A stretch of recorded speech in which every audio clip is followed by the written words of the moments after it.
What happens when two powerhouse women in music find themselves on opposite sides of a conversation no one expected? When Sabrina Carpenter walked onto the Kelly Clarkson Show that Tuesday afternoon, the plan was simple. Chat about her new album, her tour, and life in the spotlight. What started as a routine interview, though quickly spiraled into one of the most uncomfortable moments in daytime television, ending with Sabrina making a move that left the studio in stunned silence. Kelly Clarkson, smiling warmly in her signature chair, glanced down at her cards one last time as the audience buzzed with excitement. Phones were already raised, capturing the moment as Sabrina, radiant under the studio lights, stepped out to cheers and applause. "Sabrina Carpenter, everybody," Kelly announced, clapping along with the crowd. "Thank you so much for having me."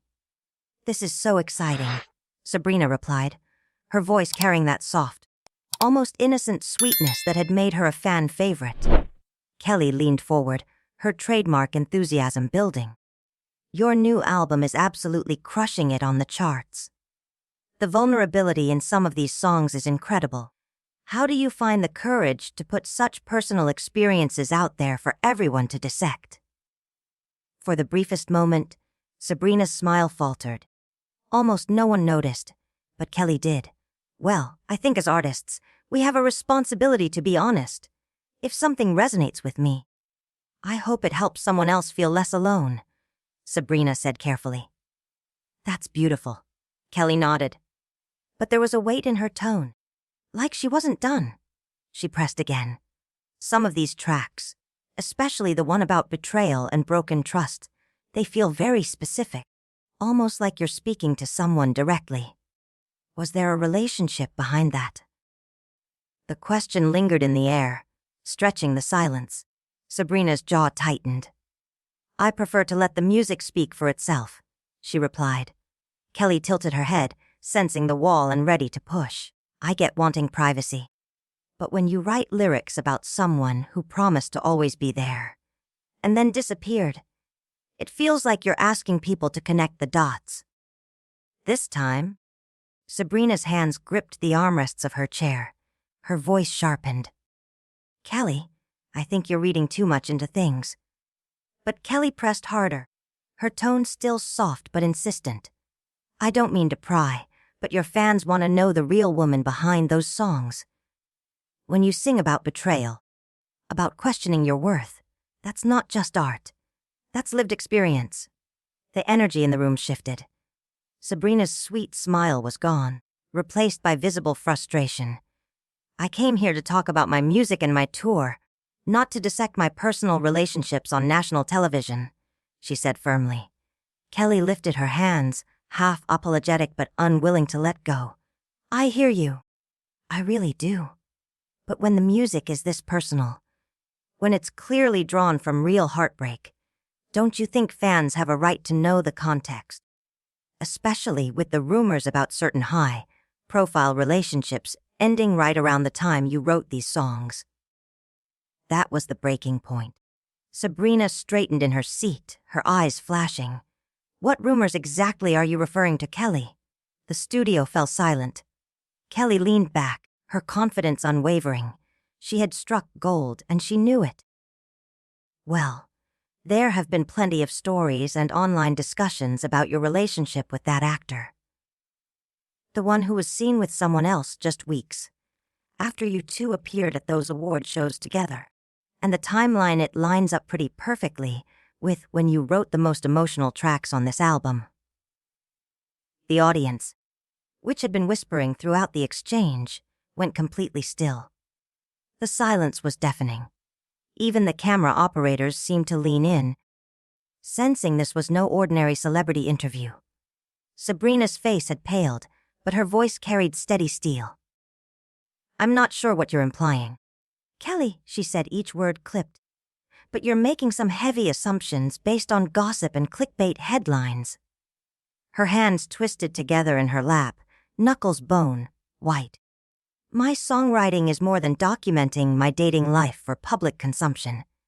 Kelly nodded, but her eyes gleamed, like a predator who'd scented blood. "Of course. And I don't mean to reduce your artistry. But when you write lyrics like, she glanced at her card. You said forever, but forever was a lie. Now I see you with her, and I finally understand why. That doesn't sound like metaphor. That sounds like betrayal. That sounds like infidelity. Sabrina's body went rigid. For a moment, it seemed she might walk out right then. Instead, she locked her gaze on Kelly, her voice razor sharp. You're right, Kelly. Those lyrics are specific. They come from real pain, real betrayal. But what you're missing, what you refuse to see, is that I chose to put that pain into music. Not into a tabloid circus. Not into a tell-all interview where I drag someone's name through the mud, just so you get a viral clip. The audience was spellbound, phones lifted, capturing every word. Kelly leaned forward, energized now. But isn't that what you're already doing with the music? You're telling the story, putting it out there for millions to interpret. Without context, you're fueling speculation. Some might argue that's even more damaging. Sabrina laughed, bitter and humorless. So what? You think I should have spelled it out? Made it easier for people like you to dissect my private life on television? I'm saying. Kelly shot back, her voice firming. That when you put your private life into your art, you can't be surprised when people want the full story. Fans invest in you emotionally. They deserve to know whether they're connecting with honesty or being manipulated for record sales. The accusation hung in the air like poison. Sabrina's mouth fell open slightly in shock. Then her voice dropped to a low, lethal calm. Did you just accuse me of manipulating my fans by sharing my heartbreak? She asked slowly. Did you just suggest my pain is some marketing gimmick?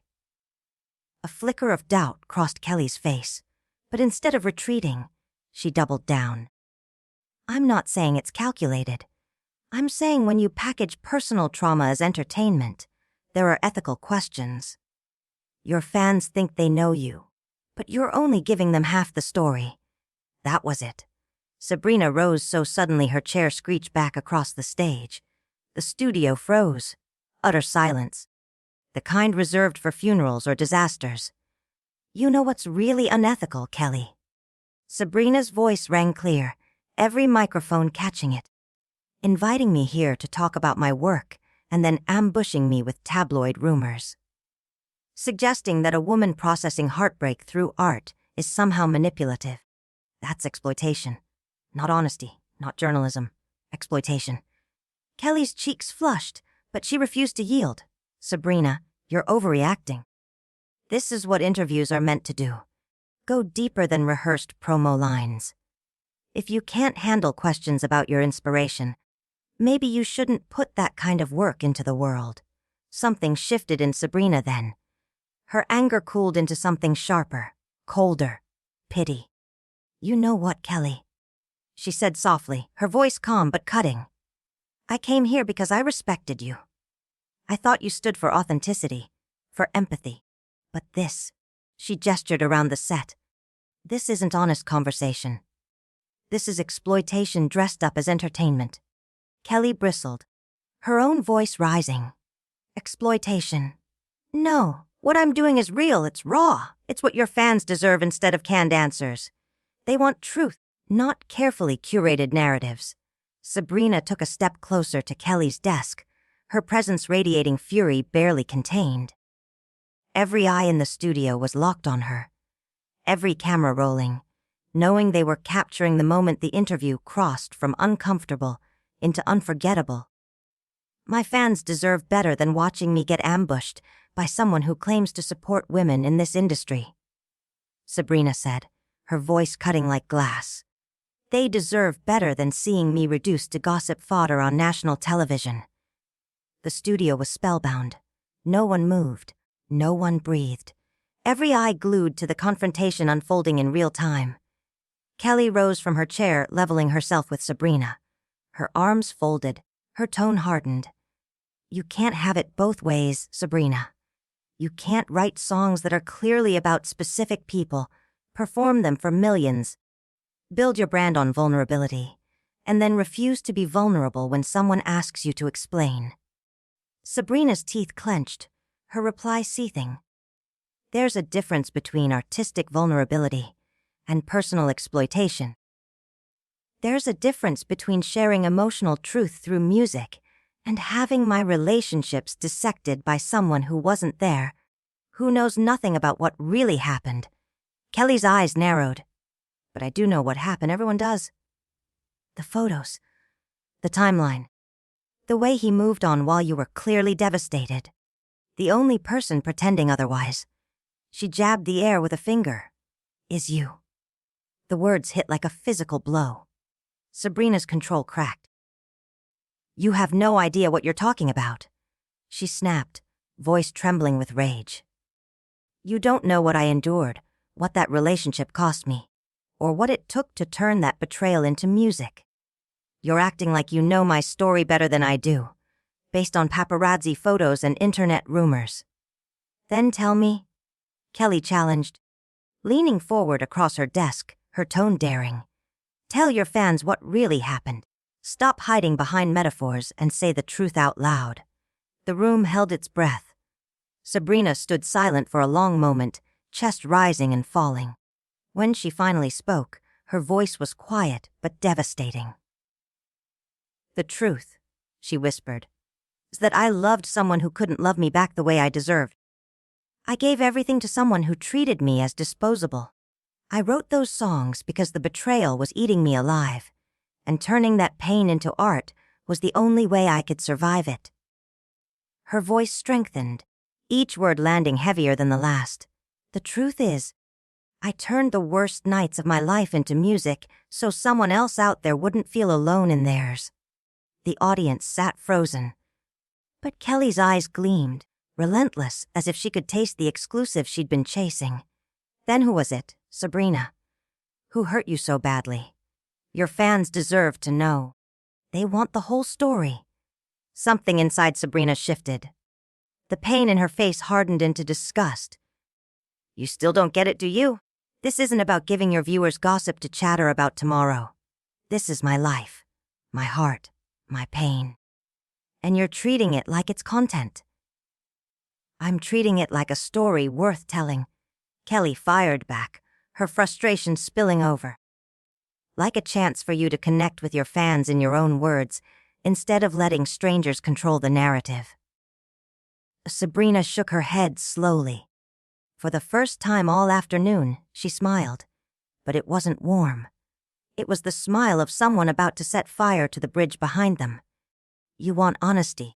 Kelly, here it is. This interview, this entire spectacle, is exactly why young artists are terrified to be vulnerable. Because people like you take our pain and package it for entertainment. You strip away our healing and demand invasive details so your show can go viral. That isn't honesty. That's exploitation. Kelly's face flushed crimson. Exploitation. No. I'm giving you the platform to tell your story. Uncut. Unfiltered. No. Sabrina cut her off, her voice firm and final. You're trying to get your viral moment. You're trying to turn my heartbreak into ratings. And I'm done pretending that's acceptable. The silence that followed was suffocating. Kelly opened her mouth, but Sabrina raised a hand, commanding the stage with a final word. You know what the saddest part is?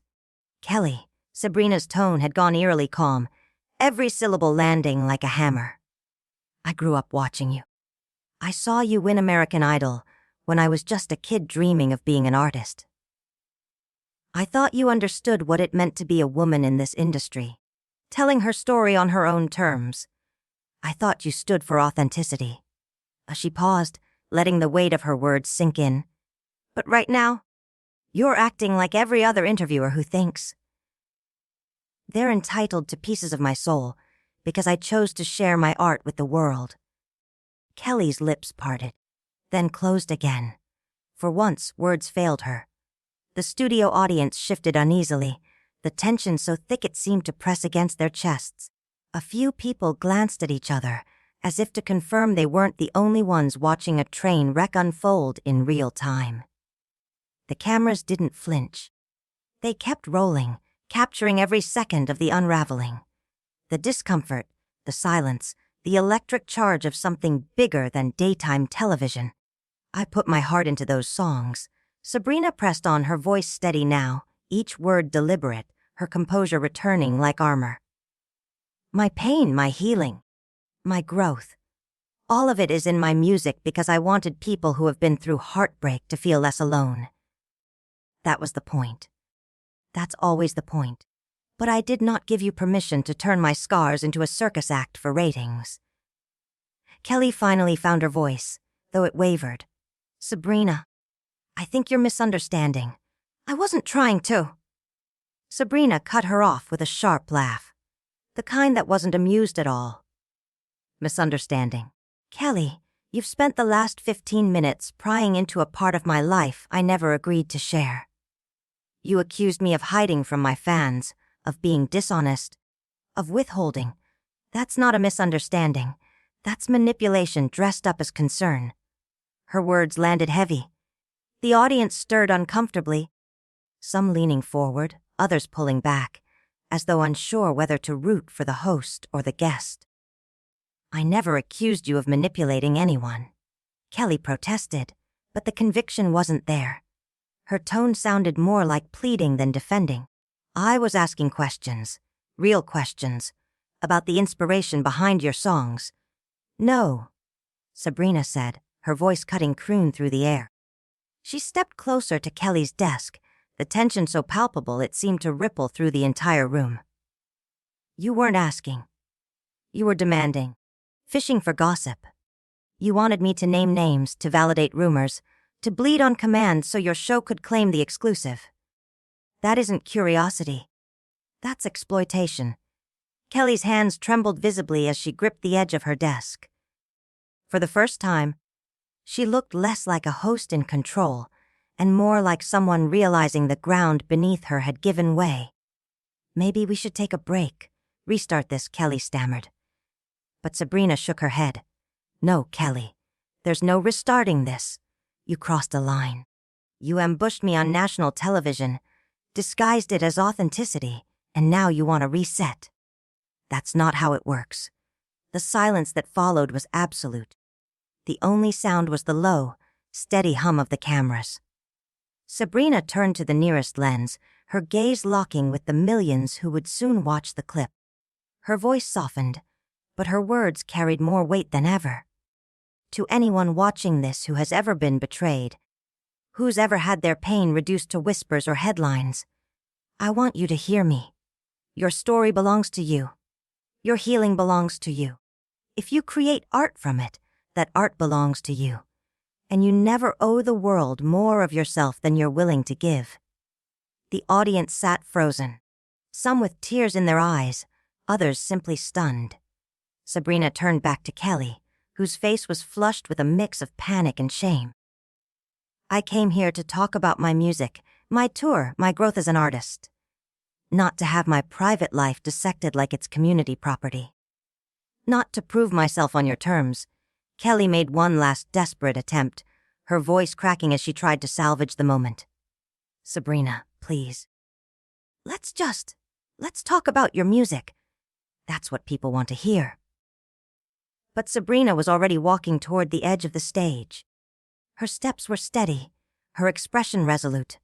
She paused only once, turning back with words that would replay endlessly across social media, in news cycles, and in late-night debates for weeks to come.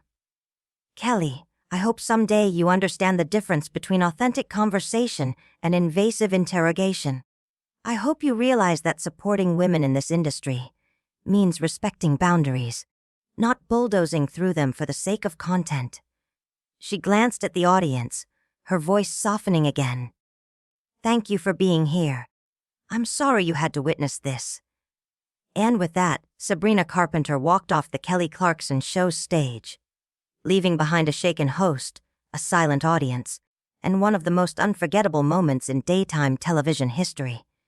Kelly sat motionless, the set eerily still, until the cameras cut to commercial. But by then, the damage was permanent. The clip would trend within hours. Arguments would erupt about interview ethics, celebrity privacy, and where curiosity crosses into exploitation. But in that studio, in that moment, the only thing left was silence, and the echo of Sabrina's final words, hanging heavy like a truth no one could ignore.